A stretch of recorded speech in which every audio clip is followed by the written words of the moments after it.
Get ready with me while I explain the psychology behind secret animosity in friendships and in relationships.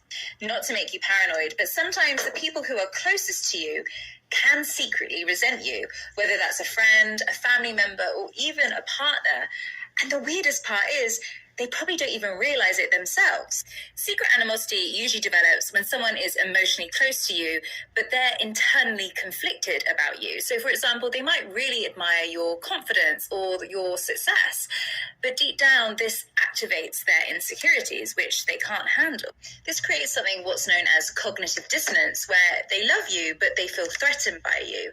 And that tension, well, it leaks out in subtle ways. So you might notice it in small things like passive-aggressive humor or backhanded compliments, or there might be a really weird shift in energy when somebody pays you a compliment. But the biggest clue that someone has secret animosity towards you is actually how you feel when you're around them and after you spend time with them.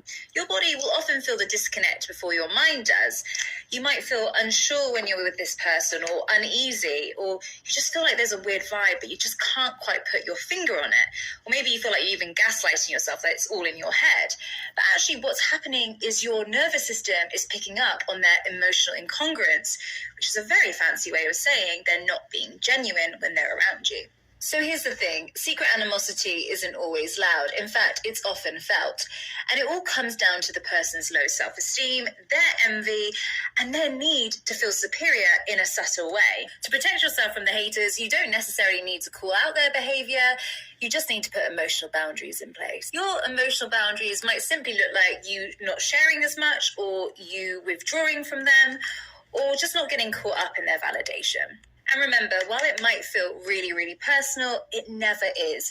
People who can't regulate their own shame, their own jealousy, and even their own insecurities will always try and disrupt yours. And that's not for you to carry. That's a them problem, not a you problem.